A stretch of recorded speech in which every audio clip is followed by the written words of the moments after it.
جامعہ مسجد غوثیہ ربانیہ میں عظیم الشان معراج النبی کانفرنس کا انعقاد کیا گیا، جس میں علماء و مشائخ، نعت خواں حضرات، سیاسی و سماجی شخصیات کے علاوہ عوام کی بڑی تعداد نے شرکت کی۔ تلاوت قرآن کریم محمد فہیم قادری، جبکہ محمد فیضان اور محمد فیاض نے ہدیہ نعت پیش کیا۔ اس موقع پر صوفی حامد نواز، علامہ اصغر ہزاروی اور علامہ حبیب الرسول ضیائی نے معجزہ معراج کو قرآن و حدیث کی روشنی میں بیان کیا، جبکہ علامہ سید مظہر حسین شاہ کاظمی نے خصوصی خطاب کیا۔ حضرت موسیٰ کو دکھلائی گئی تھی جھلک، حضرت موسیٰ کو دکھلائی گئی تھی جھلک، سامنے جو بیٹھ کر جلوہ کرانا ہے، سامنے جو بیٹھ کر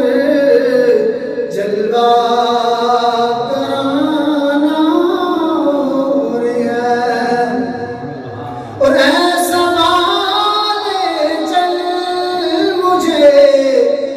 تو روبرو سرکار کے، ایسا والے چل مجھے تو روبرو سرکار کے، اپنے منہ سے داستاں اپنی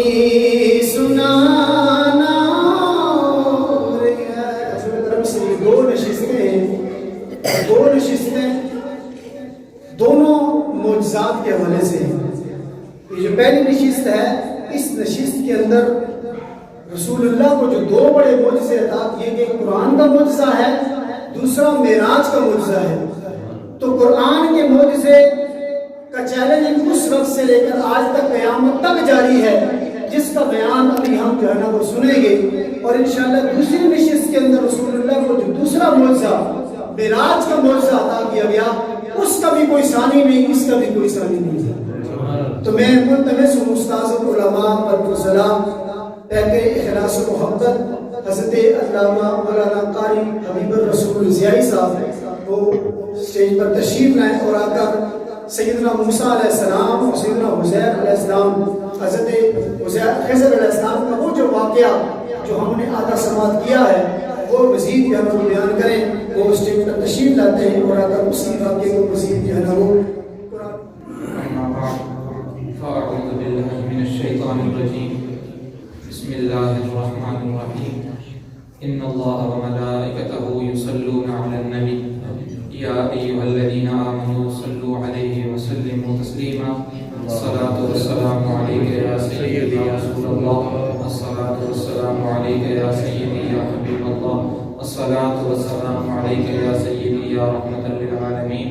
الصلاة والسلام عليك يا سيدي يا شفيع المذنبين الصلاة والسلام عليك يا سيدي يا رسول الله وعلى آلك وأصحابك يا سيدي يا حبيب الله۔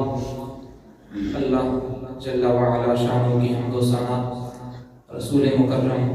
شفیع محتشم صلی اللہ علیہ وآلہ وسلم کی بارگاہ ایک پناہ میں عقیدتوں محبتوں کا نذرانہ پیش کرنے کے بعد معزز مکرم محتشم سامعین کرام، بالخصوص علماء کرام اور انتہائی مشفق و مہربان پروردگار نگاہ حضرت قبلہ بابو جی رحمۃ اللہ تعالی علیہ، پروفیسر منیر الوی صاحب، دیگر جتنے سامعین یہاں پر موجود ہیں، بالخصوص میزبان محفل مولانا محمد اصغر ہزاروی صاحب، تشریف لائے ہوئے مہمان نوجوان عالم دین محمد فیاض حیدری صاحب اور مولانا محمد مبشر زاہد صاحب، دیگر جتنے سامعین ہیں، آقا علیہ الصلوۃ والسلام کی نگاہ سے اللہ تعالیٰ کی توفیق سے قرآن عظیم کے نور کو اپنے سینوں میں سمیٹنے کے لیے آنے والے میرے جمیع معزز مکرم محتشم سامعین، السلام علیکم ورحمۃ اللہ تعالیٰ وبرکاتہ۔ جیسا آپ کے گوش گزار محمد اصغر ہزاروی صاحب نے کیا کہ آج اس محفل کو دو نسبتیں حاصل ہیں۔ ایک درس قرآن کی محفل اس عنوان سے موسوم ہے، اور نماز عشاء کے بعد انشاءاللہ آقا علیہ الصلوۃ والسلام کا وہ عظیم معجزہ معراج کی اتنی ترقی کرنے کے باوجود سائنس آج بھی جہاں پر حیران ہے، میرے آقا علیہ الصلوۃ والسلام کا وہ سفر محبت، اس کا ذکر انشاءاللہ نماز عشاء کے بعد ہوگا۔ اللہ تعالیٰ کی بارگاہ میں دعا ہے تو مالک لم یزل صرف اپنے فضل و کرم سے قرآن کے نور سے بھی ہم سب کے سینوں کو مزین و منور فرمائے،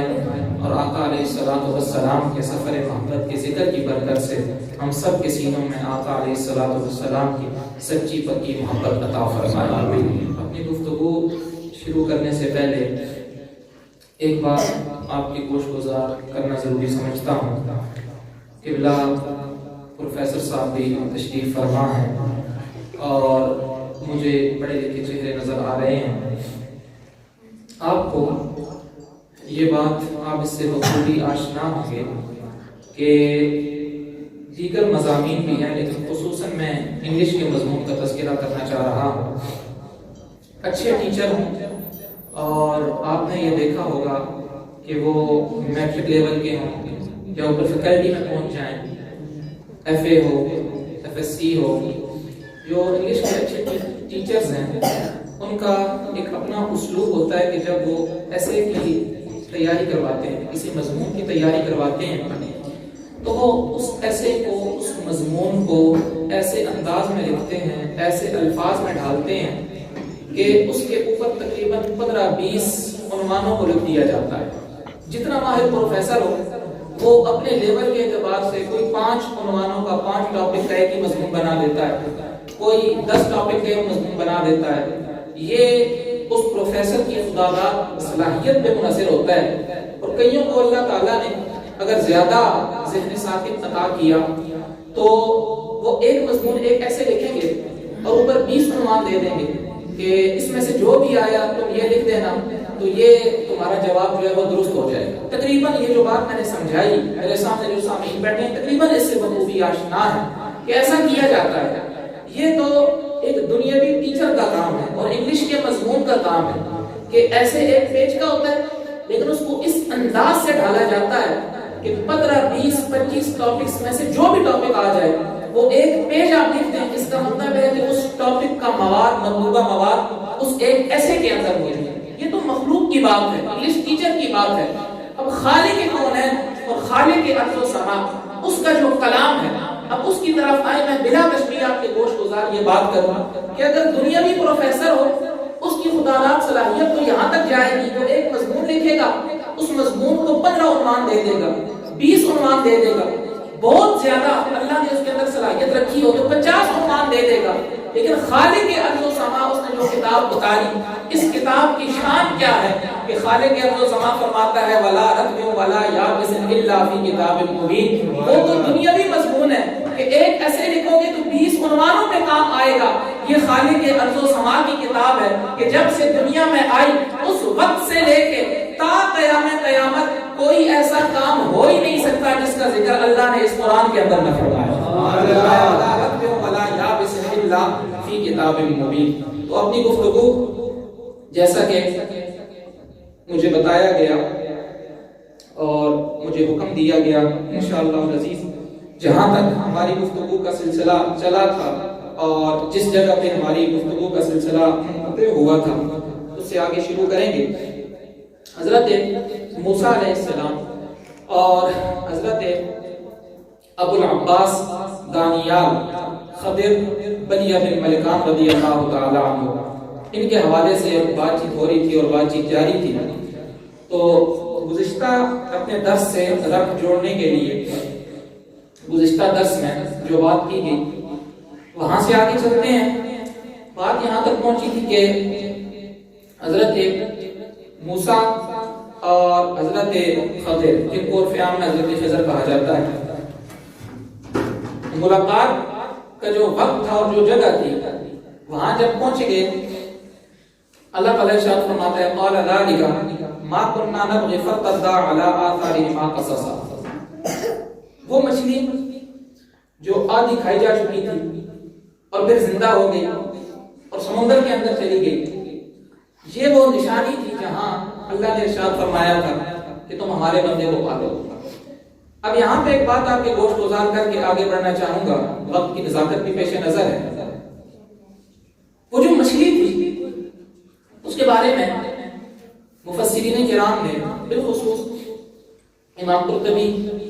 اور علامہ آلوسی تفسیر روح البیان کے اندر،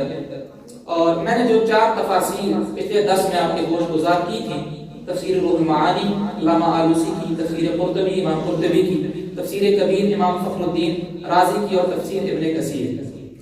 تو ان میں سے یہ بات آپ کو مل جائے گی، یہ حوالہ مل جائے گا۔ جس وقت وہ مچھلی زندہ ہوئی اور زندہ ہونے کے بعد دوبارہ سمندر کے اندر گئی، اس نے جو غوطہ لگایا سمندر کے اندر، عمومی طور پہ ہوتا ہے یہ ہے کہ جب کسی مچھلی کو، کسی چیز کو آپ سمندر میں ڈالتے ہیں تو پانی ہے، وہ مچھلی جیسے ہی پانی میں جائے گی تو اندر جذب ہو جائے گی، نیچے تک چلی جائے گی۔ لیکن یہاں ایک عجیب منظر کشی کی ہے مفسرین کرام نے کہ جس طرح عام مچھلیاں پانی میں جاتی ہیں، وہ آدھی کھائی ہوئی مچھلی جو دوبارہ زندہ ہوتی وہ اس طریقے سے پانی میں نہیں گئی، بلکہ کیسے پانی میں گئی؟ فرمایا کہ جس وقت وہ مچھلی زندہ ہوئی اور اس نے پانی کے اندر غوطہ لگایا تو ایک سوراخ سا بن گیا، پانی کے اندر ایک سوراخ سا بن گیا۔ اب وہ مچھلی جب نیچے گئی تو نہ دائیں طرف پانی کو لگ رہی ہے، نہ بائیں طرف پانی کو لگ رہی ہے، نہ نیچے پانی کو لگ رہی ہے، نہ اوپر پانی کو لگ رہی ہے، یعنی اس سوراخ کے اندر سے ہوتے ہوتے وہ سمندر کی تہہ کے اندر چلی گئی اور نیچے چلی گئی۔ یہاں پہ کچھ علماء ایک بات بیان کرتے ہیں کہ اصل میں وہ مچھلی کچھ ٹائم حضرت موسیٰ علیہ السلام کی اس کو صحبت نصیب ہوئی تھی، جب چلے تھے تو اپنے ساتھ رکھی ہوئی تھی، کچھ ٹائم اس کو حضرت موسیٰ علیہ السلام کی صحبت نصیب ہوئی، اور حضرت موسیٰ علیہ السلام کی صحبت کا اثر کیا ہوا کہ وہ مچھلی جو پانی کے بغیر زندہ ہی نہیں رہ سکتی، اب نہ پانی کو یہاں سے ٹچ کر رہی ہے، نہ یہاں سے ٹچ کر رہی ہے، نہ اوپر سے ٹچ کر رہی ہے، نہ نیچے سے ٹچ کر رہی ہے، پانی منتظر ہے کہ یہ مچھلی میرے ساتھ لگے گی، لیکن مچھلی اپنے انداز میں پانی کے درمیان سے جا رہی ہے، نہ ادھر جاتی ہے، نہ ادھر، نہ اوپر، نہ نیچے۔ گویا اس مچھلی نے اس فعل سے بتا دیا جب نسبت اللہ کے نبی کے ساتھ ہو جائے نا پھر پانی کی بھی حاجت نہیں رہتی۔ یہاں ایک بات آپ کے گوشت گزار کرنا چاہتا ہوں، یہ تو مچھلی تھی جس کو کچھ دیر نسبت حضرت موسیٰ علیہ السلام کے ساتھ ملی، اور وہ اس انداز میں پھر گئی وہ پانی کے اندر ہی، لیکن جس طریقے سے اوپر سے گئی جب پانی میں جانے لگی تو اس نے پانی کو ٹچ نہیں کیا، بعد میں وہ سمندر کے اندر ہی چلی گئی، پانی کے اندر ہی چلی گئی۔ حضرت موسیٰ علیہ السلام کے ساتھ جو مچھلی رہے اس کا تو یہ حال ہو کہ پانی منتظر ہے، وہ درمیان سے چلی جائے۔ جو حسین مصطفیٰ کریم کا لعاب چوس کے بڑا ہوا، کیا کربلا کے میدان میں اس حسین کی زبان پیاسی ہوئی ہوگی؟ جو مچھلی موسیٰ کے پاس جائے وہ تو پانی کو چھوڑ دے، پانی کی طلب نہ کرے اور اس انداز میں پانی میں جائے۔ جس حسین کو مصطفیٰ نے اپنے لعاب دہن سے پالا ہے، ماننا پڑے گا کربلا کے میدان کے اندر بھی اس حسین کو پانی کی حاجت نہیں تھی، پانی منتظر تھا۔ حسین لب لگا کے مجھے شرط ادا فرددا علی آثارہما قصصا۔ دوسری بات، وہ مچھلی جس کو خود موسیٰ کے نام سے یاد کیا جاتا ہے، اس کی ایک طرف کھائی جا چکی ہے۔ اب مفسرین کرام نے اپنی تفاسیر کے اندر، میں نے پہلے ایک بار حوالہ دے دیا، اب انشاءاللہ میری جو بھی بات ہوگی وہ انہی چاروں تفاسیر میں سے کہیں نہ کہیں سے، تو دوبارہ بار بار حوالے دینے کی حاجت نہیں۔ تو یہاں یہ بات آپ ذہن میں رکھیں کہ وہ مچھلی، بہت سے مفسرین کرام نے اس بات کو وہاں پہ لکھا کہ کچھ علماء نے کہا کہ ہم نے فلاں علاقے میں اس مچھلی کو دیکھا، فلاں علاقے میں، تو اس مچھلی کی آگے پھر کچھ نسل بھی چلی۔ وہ مچھلی جو زندہ ہوئی تھی، آدھی کھائی ہوئی تھی، اس کی کچھ مچھلیاں نظر آ رہی تھی، اس مچھلی کی آگے پھر نسل بھی چلی، اور اس نسل میں بھی پھر ویسی ہی مچھلیاں پیدا ہوتی۔ لیکن کچھ عرصے کے بعد پھر علماء نے فرمایا، متاخرین علماء نے جنہوں نے اس کی زیارت نہیں کی انہوں نے کہا ٹھیک ہے، جن مفسرین کرام نے، جن علماء نے بتایا کہ ہم نے دیکھا، تو انہوں نے دیکھا ہوگا، لیکن متاخرین فرماتے ہیں کہ ہمارے دور پر آتے آتے وہ مچھلی اب مفقود ہو چکی ہے، اب وہ جو شان والی مچھلی تھی اس کی نسل بھی مفقود ہو چکی، اس وقت وہ زمین کے اندر کہیں پائی نہیں جاتی۔ واللہ تعالی عالم بالصواب۔ حضرت موسیٰ علیہ السلام اور حضرت یوشع بن نون تشریف لے گئے، قرآن کیا ارشاد فرماتا ہے، فوجدا عبدا من عبادنا آتیناہ رحمتا من عندنا وعلمناہ من لدنا علما۔ فوجدا تسنیہ کا صیغہ ہے۔ اب جب اس مقام پہ پہنچ گئے جہاں دو دریا ملتے تھے، اب ان دونوں نے پایا، حضرت موسیٰ اور حضرت یوشع بن نون نے، کس کو؟ عبدا من عبادنا، ہمارے بندوں میں سے ایک بندے کی ان سے ملاقات ہوئی۔ اس بندے کی شان کیا ہے؟ آتیناہ رحمتا من عندنا، کہ ہم نے اس بندے کو اپنی طرف سے رحمت عطا کی، وعلمناہ من لدنا علما، اور ہم نے اپنے پاس سے اس کو علم عطا فرمایا۔ اس آیت کے تحت امام فخر الدین رازی رحمۃ اللہ تعالی علیہ نے بہت زیادہ بحث فرمائی۔ پہلی بات تو یہ کہ آیا وہ بندہ جس سے حضرت موسیٰ علیہ السلام کی ملاقات ہوئی تھی، یہاں تو تذکرہ نہیں ہے قرآن میں کہ وہ حضرت خضر علیہ السلام تھے، تو جن معترضین نے اعتراض کیا، یہ پچھلے درس میں نے آپ کو بتایا کہ ایک یہ مشہور حضرت موسیٰ علیہ السلام ہے کہ جو نبی ہیں اللہ کے نبی حضرت موسیٰ علیہ السلام۔ ہمارا عقیدہ تو یہ ہے کہ مفسرین نے جو کلام کیا کہ یہی موسیٰ تھے جن کی حضرت خضر سے ملاقات ہوئی، لیکن بعض نے کہا کہ یہ موسیٰ نہیں، وہ موسیٰ نام کے بندے تھے، اللہ کے برگزیدہ تھے، لیکن تھے کوئی اور۔ اس کی مکمل تفسیر پچھلے درس میں ہو چکی۔ اب آگے دیکھیں کہ کچھ لوگ یہ کہتے ہیں کہ حضرت خضر اللہ کے نبی ہیں۔ انہوں نے استدلال کہاں سے کیا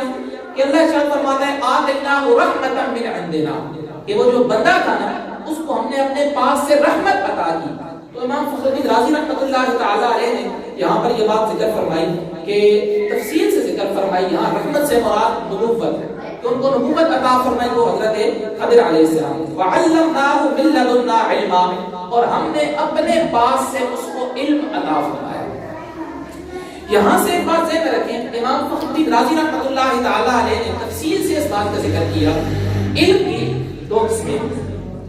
ایک وہ علم جو قسم سے حاصل ہوتا ہے،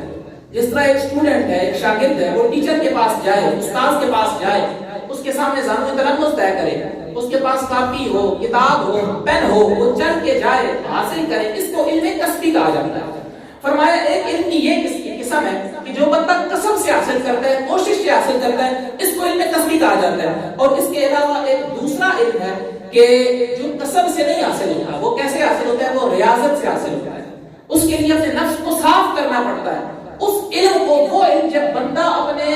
نفس کو، اپنے اس برتن کو صاف کر لیتا ہے، پھر اس برتن کے اندر اللہ تعالیٰ کی طرف سے جو انوار و تجلیات نازل ہوتی ہیں اور جن حقائق سے پردہ اٹھایا جاتا ہے، اس کو علم لدنی کہا جاتا ہے، وہ اللہ تعالیٰ کی طرف سے عطا ہوتا ہے۔ امام فخر الدین رازی رحمۃ اللہ تعالیٰ علیہ فرماتے ہیں کہ یہ جو علم لدنی ہے، اس کی حیثیت علم کسبی کے سامنے کیسی ہے؟ فرمایا بالکل ایسی ہی ہے جیسے سورج کے سامنے ایک عام روشنی کی حیثیت ہوتی ہے۔ یہ میں سمجھانے کے لیے کہہ رہا ہوں، انہوں نے ذکر سورج کا کیا کہ سورج کے سامنے ہم چراغ رکھ دیں، یا آج کے دور میں دن کے اندر سورج نکلا ہو اور آپ ایک باہر سے لائٹ جلائیں، اس سورج کے سامنے اس لائٹ کی کیا حیثیت ہے؟ زیادہ نہیں، بہت مختصر۔ فرمایا گویا کہ علم لدنی اس سورج کی طرح، جس طرح اس سورج سے شعاعیں نکلتی ہیں، روشنی نکلتی ہے، علم لدنی کا فیضان یہ ہے۔ اور علم کسبی اس علم لدنی کے سامنے ایسے ہے جیسے سورج کے سامنے چھوٹی سی روشنی ہوا کرتی ہے۔ اللہ اکبر۔ اب یہاں حضرت موسیٰ علیہ السلام وہاں پر گئے تو آگے کیا؟ حضرت موسیٰ علیہ السلام وہاں گئے تھے کس لیے کہ جو اللہ نے حضرت خضر کو علم عطا فرمایا تھا، اس علم کی جھلک، وہ علم حاصل کیا جا سکے، اس علم کا فیض حاصل کیا جا سکے۔ تو یہاں پہ یہ بات میں آپ کے گوش گزار کرنا چاہتا ہوں کہ جس وقت اللہ کے کسی برگزیدہ نبی کے، برگزیدہ بندے کے پاس جایا جائے، نیت کیا ہونی چاہیے کہ اللہ نے جو چیز اس کو عطا فرمائی، اس کی بارگاہ میں جا کے اس چیز کی طلب کی جائے۔ آج ہم بزرگان دین کے پاس جاتے ہیں، ہمارا عقیدہ ہے کہ بزرگوں کے پاس جانے کی وجہ سے اللہ کی رضا حاصل ہوتی ہے، لیکن المیہ یہ ہے کہ بزرگوں کی دکان میں جو سودا ہوتا ہے اور بزرگوں پہ جو اللہ نے کرم کیا ہے، ہم وہ چیز مانگنے کے لیے نہیں جاتے۔ کوئی جائے گا میرا کاروبار نہیں چل رہا، کاروبار چل جائے، کوئی جائے گا مجھے صحت نہیں مل رہی، صحت مل جائے، کوئی جائے گا کہ میری اولاد نہیں ہو رہی، ان کی برکت سے دعا کرتا ہوں اللہ اولاد عطا فرمائے۔ حالانکہ جو بزرگ وہاں پہ سودا لیے بیٹھے ہوتے ہیں، وہ سودا ان کے پاس کیا ہوتا ہے کہ جب کوئی بندہ ان بزرگوں کے پاس جائے وہ دل کے اندر سارا میل ہٹا کے اس دل کو انوار و تجلیات الہیہ کے نور سے مزین و منور فرمائے۔ حضرت قبلہ عالم سیدنا پیر میرے علی شاہ صاحب رحمۃ اللہ تعالی علیہ زیادہ شریف کے اندر مفتی رحمۃ اللہ تعالی علیہ کی سوانح حیات کتاب ہے، اس کے اندر یہ بات لکھی ہے کہ حضرت قبلہ پیر میرے علی شاہ صاحب رحمۃ اللہ تعالی علیہ کے آخری جو عرصہ تھا تقریباً 6-7 سال، غالباً 1937 کے اندر آپ کا وصال ہوا، اس سے پہلے جو کچھ عرصہ تھا آپ عالم استغراق میں تھے، استغراقی کیفیات میں تھے، یعنی جن دوستوں نے زمانہ قریب میں حضرت قبلہ چھوٹے لالا جی پیر سید شاہ عبد الحق رحمۃ اللہ تعالی علیہ کا دیدار کیا، وہ بخوبی آشنا ہونے کی استغراقی کیفیت کسے کہتے ہیں؟ یہ وہ ہے کہ بندہ اللہ کے انوار و تجلیات الہیہ میں مستغرق ہو جاتا ہے اور وہ کیفیات جو ہے وہ بندے کے اوپر طاری ہو جاتی ہے، پھر بندے کو اس دنیا کا کوئی خیال، کوئی یہاں پہ توجہ نہیں رہتی۔ یہاں پہ ایک بات اور آپ کے گوشت گزار کر دوں، جس وقت آپ حدیث معراج پڑھتے ہیں، مشکوٰۃ شریف کے اندر بھی یہ حدیث ہے، میرے آقا علیہ الصلوۃ والسلام جب معراج کی شب وہ سفر مسجد اقصی سے اوپر کی طرف ہوا تو جبریل امین آتے ہیں، راستے میں جو بھی مقام آ رہا ہے حضرت جبریل امین فرما رہے ہیں کہ یا رسول اللہ، عرض کر رہے ہیں یا رسول اللہ صلی اللہ علیہ وسلم یہ فلاں چیز ہے، یہ فلاں چیز ہے، یہ فلاں نبی ہے، یہ فلاں چیز ہے۔ یہاں سے کچھ لوگوں نے استدلال کیا معاذ اللہ کہ اس کا مطلب ہے کہ نبی کو پتہ نہیں تھا تو اس لیے جبریل ابھی بتا رہے ہیں یہ چیز ہے، یہ چیز ہے، یہ چیز ہے، لیکن عشق والوں کا اپنا ہی انداز ہے۔ حکیم الامت مفتی احمد جعفر صاحب نعیمی رحمۃ اللہ تعالی علیہ آپ نے فرمایا نا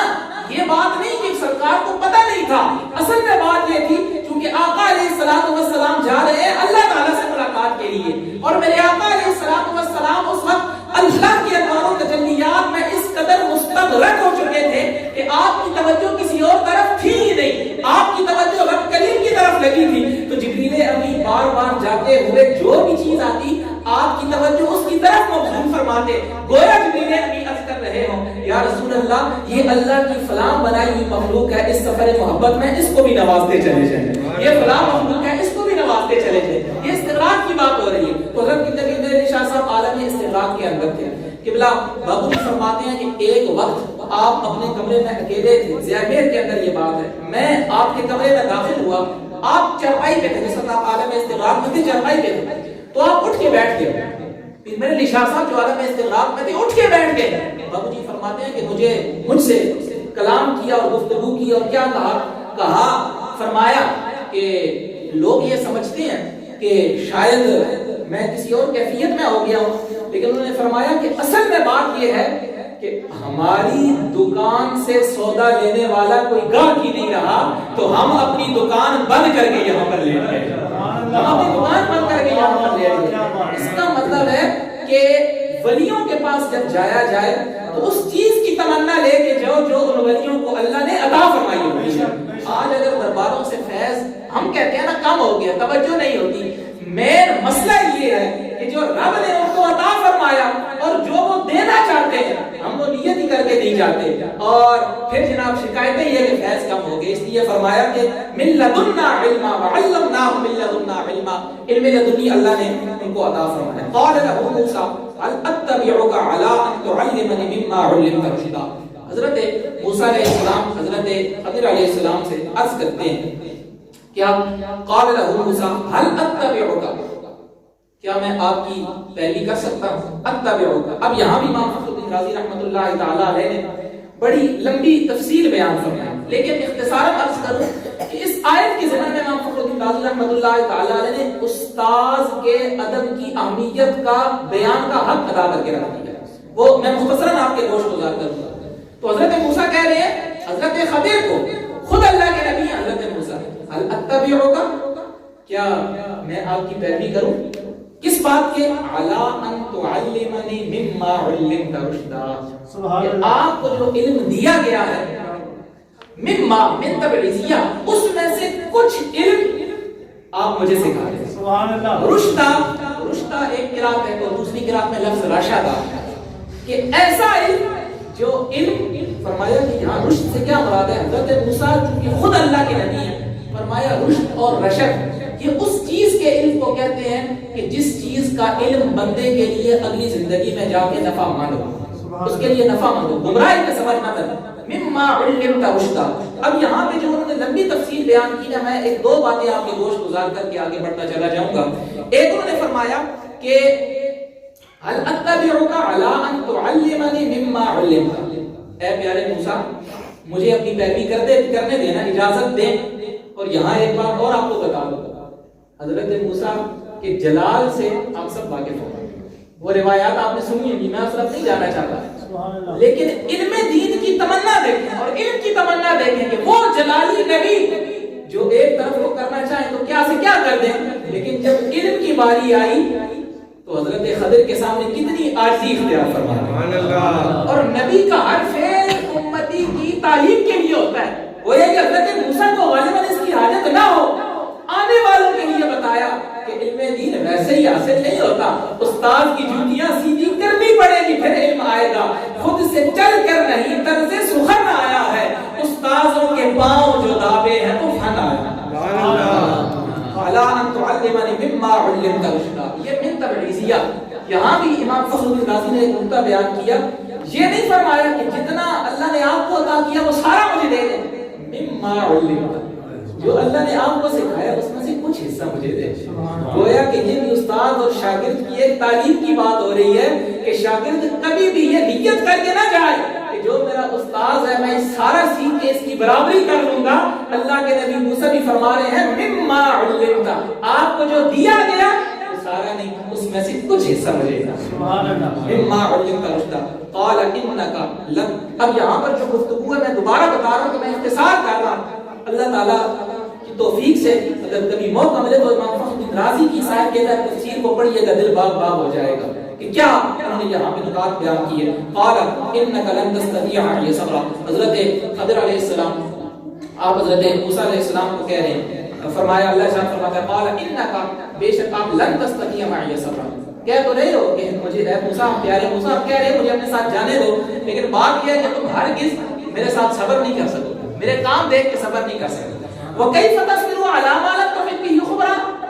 جو میں نے کام کرنے ہیں وہ اللہ نے میری ڈیوٹی لگائی ہے، آپ کی ڈیوٹی علوم ظاہریہ کی ہے، میری ڈیوٹی علوم باطنیہ کی ہے، تو جب میرا کام ظاہراً آپ کے کام کے خلاف ہوگا تو آپ کیسے صبر کر سکیں گے؟ اس کا مطلب ہے کہ اللہ کا نبی خلاف شرع کوئی بھی کام دیکھ کے صبر نہیں کرتا، وہ اس کی ڈیوٹی ہے۔ لیکن حضرت خضر کہہ رہے ہیں کہ جو میں نے کام کرنے ہیں وہ بھی اللہ کے حکم سے کرنے ہیں، لیکن مجھے جو علم دیا گیا وہ علم باطنی ہے، ہوں گے اللہ کے حکم سے، لیکن آپ کا جو ظاہر کا حکم ہے ہو سکتا ہے اس کے مخالف ہو اور آپ اس کی تہ تک نہ پہنچ سکیں، اور لن تستطيع معي صبرا، آپ صبر نہیں کر سکیں گے۔ تو یہاں سے آگے بڑھنے سے پہلے میں ایک بات آپ کے گوشت گزار کرنا چاہتا ہوں، مجازیب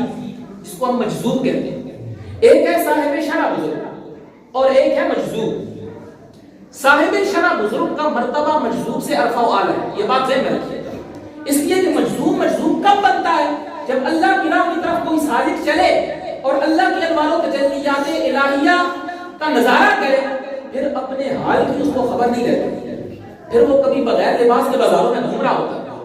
کبھی اس نے قمیض پہنی ہے، کبھی پھٹی قمیض ہے، کبھی اس کے بال لمبے ہیں، ایسا شخص مرفوع قلم ہو جاتا ہے، اس لیے کہ اس نے اللہ کی انوار و تجلیات الہیہ کو دیکھا اور اپنے ہوش گوا بیٹھا، ایسا مجذوب کہلاتا ہے۔ اور صاحب شرع ولی کون ہوتا ہے؟ جس کو اللہ نے شریعت کا علم بھی عطا کیا ہو، وہ صاحب شرع ہو، وہ جب اللہ کے انوار و تجلیات کو دیکھتا ہے لیکن وہ اللہ نے اس کو اتنا ضبط عطا کیا ہوتا ہے کہ وہ اپنی عقل پر کنٹرول کر لیتا ہے۔ اب ایک وقت میں اس کی تار مخلوق کے ساتھ بھی جڑی ہوتی ہے، خالق کے ساتھ بھی جڑی ہوتی ہے، خالق سے فیض لے رہا ہوتا ہے، مخلوق کے اندر فیض بانٹ رہا ہوتا ہے۔ فرمایا جو مجذوب ہوتے ہیں نا،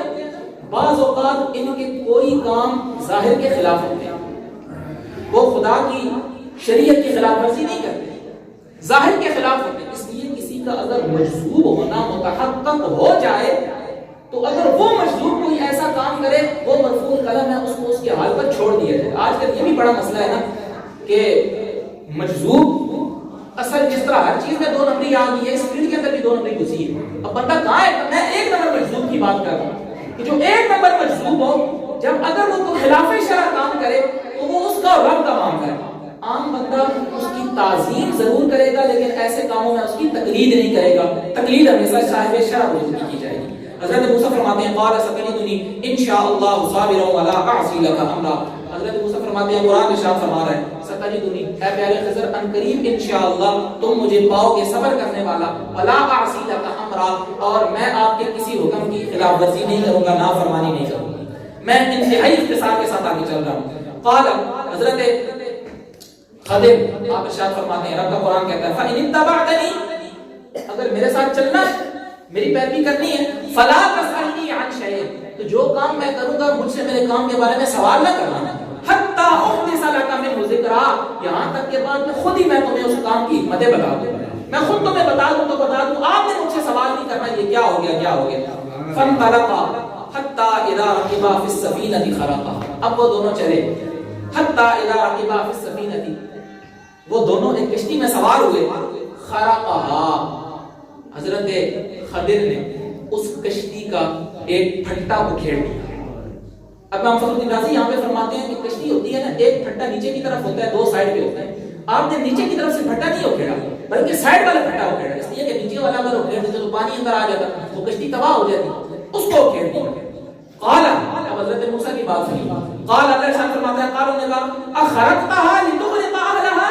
اے خضر کیا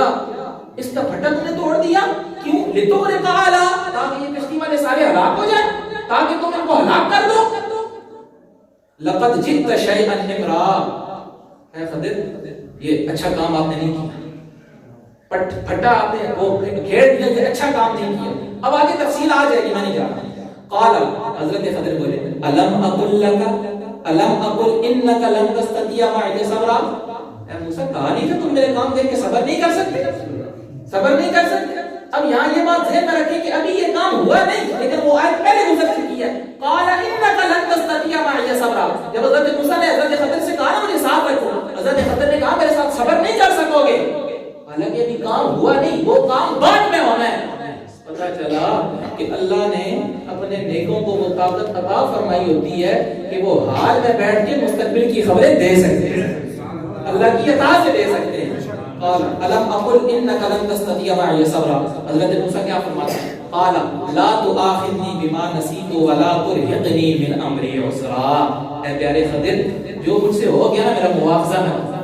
میں بھول گیا تھا مواخذہ نہ کرو. بما نسيت ولا ترهقني من امري عسرا اور یہ جو میرا معاملہ ہے نا میں آپ سے علم کا فیض دینا چاہتا ہوں, میرے لیے یہ معاملہ مشکل نہ کرو, مجھے آپ سے جدا نہ کرو. اب اگلی بات سنیے فانطلقا حتى اذا لقيا غلاما فقتله اب دونوں آگے چلے تو کیا حتی اذا لقیا غلام یہاں تک کہ وہ دونوں ایک نوجوان کے پاس پہنچے, ایک بچے کے پاس. اب یہاں بھی امام فخر الدین رازی رحمۃ اللہ تعالی علیہ نے آپ نے بھرپور بات فرمائی ہے. وہ بچہ چھوٹا تھا, کس عمر کا تھا, کیا تھا, میں اس تفصیل میں نہیں جانا چاہتا, اتنا بتاتا ہوں لڑکا تھا. فقتلہ حضرت خضر نے اس کو قتل کر دیا, پکڑ کے قتل کر دیا. قال حضرت موسیٰ علیہ السلام نے قتلت نفسا زکیۃ بغیر نفس معصوم بچہ تھا, چھوٹا بچہ تھا, گناہوں سے پاک تھا اور اس کا کوئی گناہ بھی نہیں تھا, یا تو کسی کو قتل کرتا نا بڑا ہوتا. اب یہاں زکیۃ کو دیکھیں تو استدلال ہوتا ہے کہ وہ نابالغ تھا, اور بغیر نفس کو دیکھیں تو استدلال ہوتا ہے کہ وہ بالغ تھا. یہ لمبی بات ہے, اشارتاً میں نے آپ کی گوش گزار کر دی. لقد جئت شیئا نکرا پیارے خضر یہ کام بھی آپ نے اچھا نہیں کیا. پہلے تھا امرا, اب ہے نکرا. امام فخر الدین رازی نے لکھا ہے کہ امرا یہ بھی ایسی بات کو کہتے ہیں جو اچھی نہ ہو, نکرا یہ بھی ایسی بات کو کہتے ہیں جو اچھی نہ ہو. لیکن نکرا اور امرا کے اندر لغت والوں نے ایک فرق بیان کیا ہے. جو کم اچھی بات ہو یعنی جس کے اندر کم خرابی ہو وہ امرا کہلاتی ہے, اور جس کے اندر زیادہ خرابی ہو وہ نکرا کہلاتی ہے. وہاں صرف کشتی کا پھٹا کھیڑا تھا نا تو کہا امرا,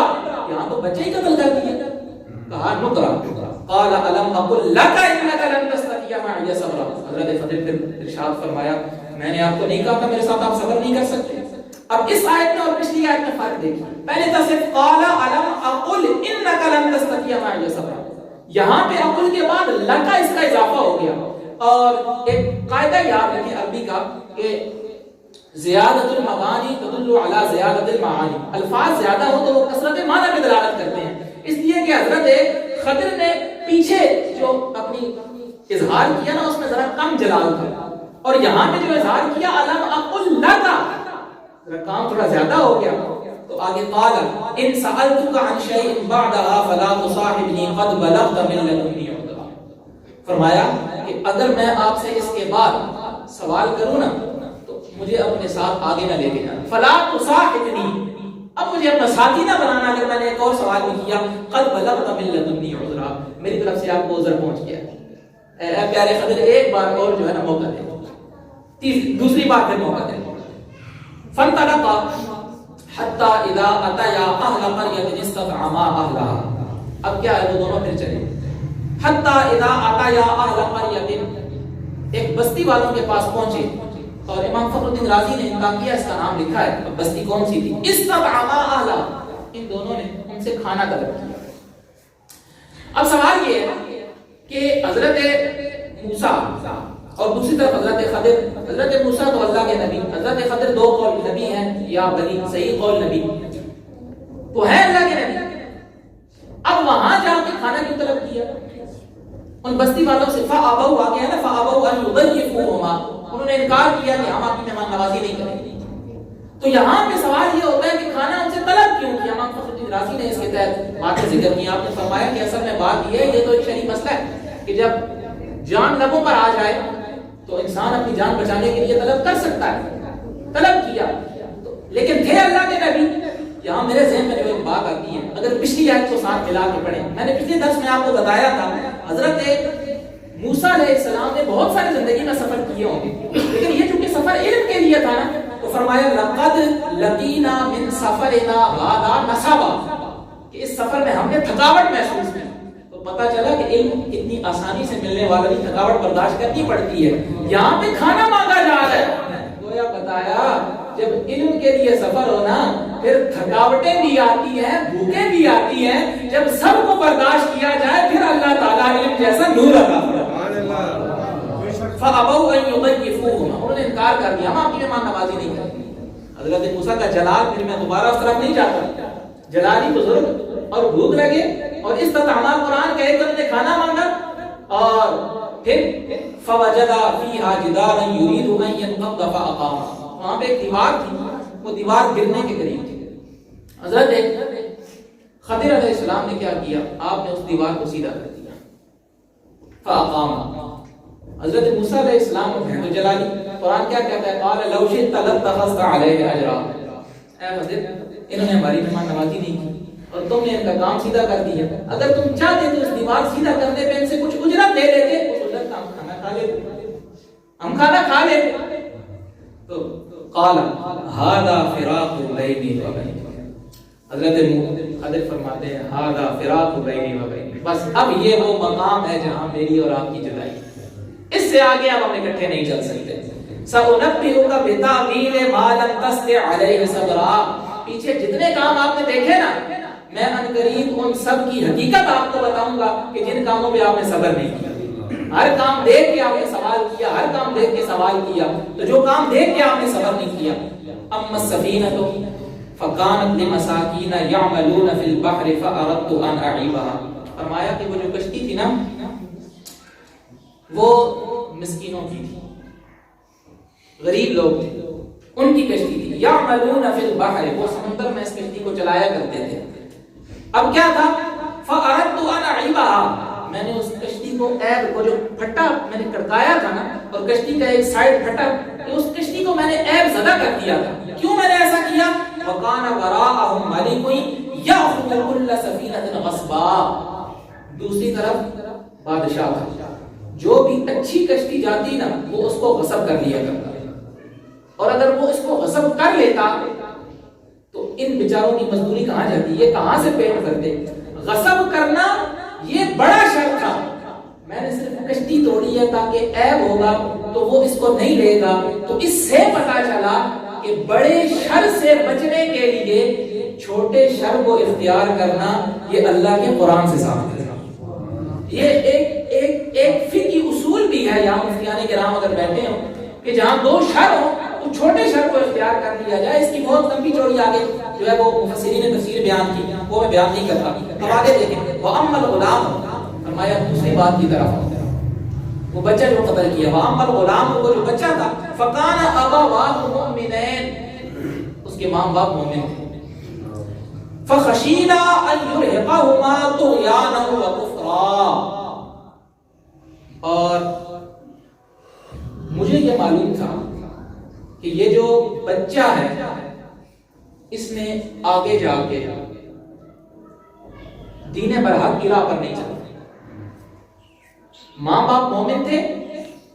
جب اس بچے نے آگے جا کے دین سے خارج ہونا ہے، باہر والے کام کرنے، تو اس کے ماں باپ اس کی محبت میں آ کے کہیں وہ بھی دین برحق سے منہ نہ موڑ لیں،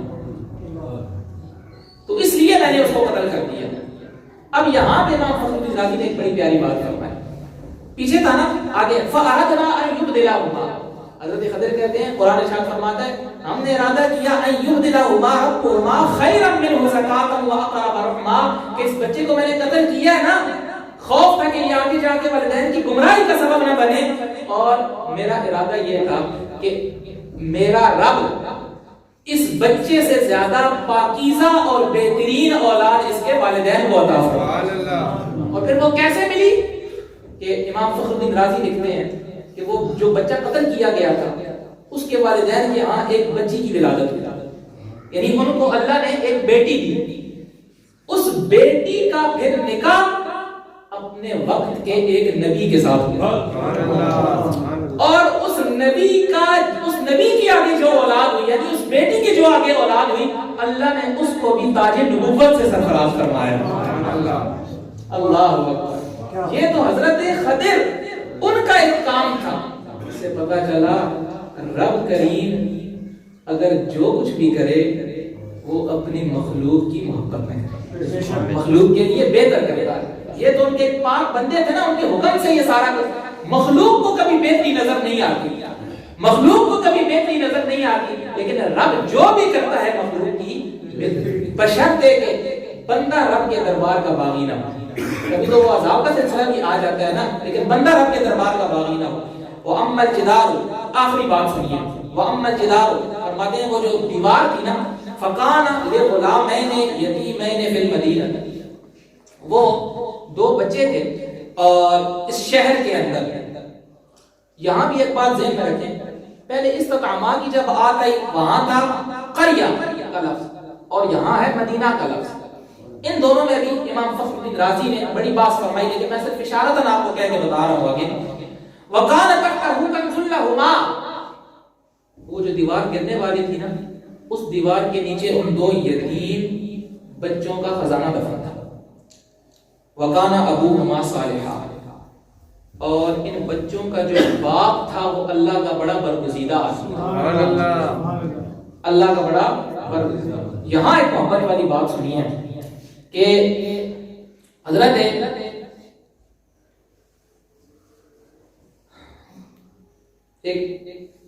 حضرت جعفر رضی اللہ تعالی عنہ، جعفر بن محمد، آپ فرماتے ہیں یہاں تو ہے نا کہ ان بچوں کا باپ صالح تھا، آپ فرماتے ہیں اس کا یہ مطلب نہیں کہ ان کا اپنا جو باپ ہے وہ صالح تھا، بلکہ فرمایا کہ پیچھے چلتے جائیں، ان کا باپ پھر ان کا باپ پھر ان کا باپ پھر ان کا باپ، ساتویں پشت میں آ کے وہ اللہ کا نیک بندہ تھا جو اللہ کا پیارا تھا، اس کی برکت سے اللہ نے ساتویں پشت کے بعد آنے والی اولاد کو یہ فضیلت عطا فرمائی۔ وَكَانَ أَبُوهُمَا صَالِحًا، پتہ چلا کہ بزرگوں کی اولاد ان کے اندر یہ چیز، یہ نسبت ضرور فائدہ دیتی ہے۔ اور دوسری بات یہاں پہ ذہن میں رکھیں کہ وہ جو نیچے خزانہ دفن تھا، وہ خزانہ کیا تھا؟ پیسہ تھا، روپے تھے، کیا چیز تھی؟ تو حضرت یہاں پہ امام فخر الدین رازی رحمۃ اللہ تعالی نے روایت نقل کی، وہ فرماتے ہیں کہ کان لوحا من ذهب، وہ نیچے جو خزانہ تھا وہ کیا تھا؟ ایک سونے کی تختی تھی، اور سونے کی تختی پہ لکھا ہوا کیا تھا؟ اس سونے کی تختی پہ کچھ باتیں لکھی تھی۔ پہلے کیا تھی؟ عجب تو لمن یؤمن بالقدر کیف یحزن، ہمیں تعجب ہے اس بندے پر کہ جو تقدیر پر ایمان رکھتا ہے اور پھر زندگی کے اندر کوئی پریشانی آ جائے تو وہ پریشان ہو جاتا ہے۔ آگے فرمایا کہ مختصر نظر کر رہا ہوں، عجبت لمن یؤمن بالموت کیف یفرح، حیران کن بات ہے کہ جو بندہ موت پر ایمان رکھتا ہے اور پھر زندگی کے اندر ہنس بھی رہا ہوتا ہے، موت پر ایمان بھی ہے اور خوشی بھی منا رہا ہے، بڑی حیرانی والی بات ہے. عجبت لمن یؤمن بالحساب کیف یکفر،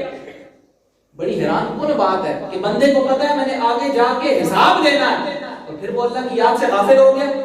اور عجبت لمن یعرف الدنیا وتقلبها بأهلها کیف یطمئن الیہا، فرمایا کہ تعجب ہے کہ جو بندہ دنیا کی حقیقت کو پہچان لے اور پھر دنیا کے اندر رہ کر مطمئن ہو جائے. اور یہ ساری باتیں لکھنے کے بعد امام فخر الدین رازی لکھتے ہیں وہ خزانہ کیا تھا، سونے کی تختی پہ یہ ساری باتیں بھی لکھی تھی اور ساتھ لکھا تھا لا الہ الا اللہ محمد رسول اللہ، لا الہ الا اللہ محمد رسول اللہ. اللہ اکبر. فرمایا فاراد ربک ان یبلغا اشدہما ویستخرجا کنزہما، فرمایا میں نے دیوار اس لیے سیدھی کی ہے کہ آپ کا رب اس کا ارادہ یہ ہے کہ جب یہ دونوں پختہ عمر کو پہنچ جائیں گے بچے ویستخرجا کنزہما تو اس خزانے کو نکال لیں گے رحمتا من ربک، یہ ان کے رب کی طرف سے رحمت ہوگی. وما فعلتہ عن امری، اے پیارے موسیٰ یہ جو کچھ میں نے کیا یہ اپنے نفس سے کچھ بھی نہیں کیا، اپنے آپ سے کچھ بھی نہیں کیا، جو کچھ میں نے کیا اللہ کے حکم کے مطابق کیا ہے. سو پتہ چلا جو مجذوب حقیقی ہو، یہاں سے ایک روشنی بھی، مجذوب حقیقی جو اللہ کے انوار و تجلیات الہیہ کو دیکھ کر وہ جو ہے اپنے ہوش و حواس کھو بیٹھا ہو، وہ کبھی شریعت کی مخالفت نہیں کرتا. وہ جو بھی کام کرتا ہے رب کی منشا اور مرضی سے کرتا ہے، اگرچہ ظاہراً کبھی نظر آتا ہے کہ وہ شریعت کی مخالفت کر رہا ہے لیکن در حقیقت وہ شریعت کی مخالفت نہیں کرتا. لیکن یہ بات ذہن میں رکھیں کہ مجذوب کی صرف تعظیم ہے،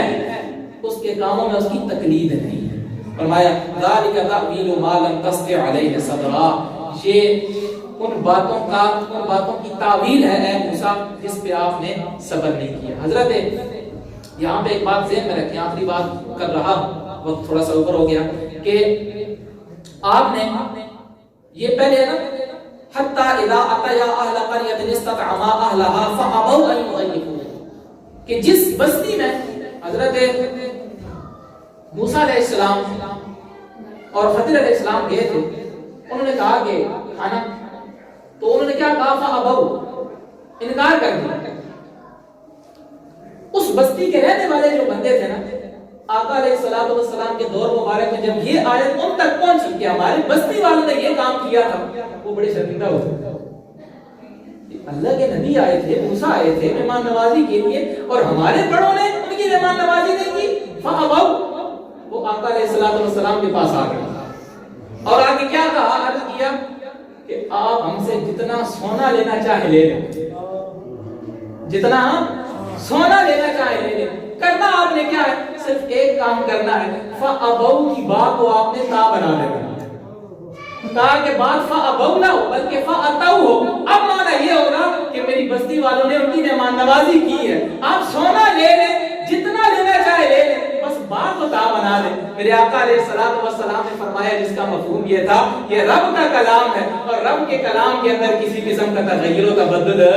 نہیں ہو سکتا. اور دوسری بات فَكَانَ أَبُوهُمَا صَالِحًا، 7 پشتیں تھیں اور 7 پشتوں کے پیچھے جو ہے وہ والد نیک تھا. حضرت امام حسن مجتبی رضی اللہ تعالیٰ عنہ، آپ جانتے ہیں جس وقت اتنا خوارج ظہور پذیر ہوا حضرت قلی المرتضیٰ کرم اللہ وجہ الکریم کے دور میں، اور آپ کی شہادت کے بعد 6 مہینے تک حضرت امام حسن مجتبی خلیفہ رہے، تو اس وقت حضرت حسن بن علی رضی اللہ تعالیٰ عنہ، آپ نے کوئی خارجی بندہ تھا اس ٹولے کا، تو جب آپ کی اس کے ساتھ کوئی گفتگو ہوئی، اس نے کوئی بات کی ہوگی یہ ہے وہ ہے، تو حضرت حسن بن علی امام حسن مجتبی رضی اللہ تعالیٰ عنہ نے اس بندے سے یہ سوال کیا، اسی قرآن کی آیت کی روشنی میں کہا بتا بما حفظ اللہ مال الغلامین، کہ وہ جو 2 یتیم بچے تھے کہ دیوار کے نیچے جن کا خزانہ تھا، تو اللہ نے اس کے مال کی حفاظت کے اسباب کیسے فرمائے. تو اس خارجی نے آگے سے جواب دیا، کیونکہ قرآن کہتا ہے ابوہما صالحا، اس نے کہا قال بصلاح ابیہما، کہ اے حسن ان کا کیونکہ باپ صالح تھا، تو اس صالح باپ کی وجہ سے کیا ہوا کہ ان کے خزانے کی کیا کی گئی، حفاظت کی گئی. آپ نے حضرت امام حسن نے فرمایا مفہوم یہ ہے. آپ نے فرمایا کہ ہم پر اعتراض کرتے ہو, بتاؤ کہ وہ تو صالح باپ کی اولاد تھی اور 7 پشتوں کے بعد وہ بیٹا آیا تھا, اس کی حفاظت فرمائی. فَأَبِي وَجَدِّي خَيْرٌ مِّنْهُ, بتا تو صحیح کیا میرا باپ علی المرتضیٰ اور میرا نانا محمد مصطفیٰ, کیا اس بچے کا باپ دادا ان سے بھی بہتر تھے, یا میرا باپ ان سے بہتر ہے, میرا نانا ان سے بہتر ہے. تو بس آگے قد انبأنا اللہ انکم قوم خصیمون, آگے پھر جواب یہ آیا کہ ہمیں اللہ نے یہ حکم ارشاد خبر دی ہے کہ تم جھگڑالو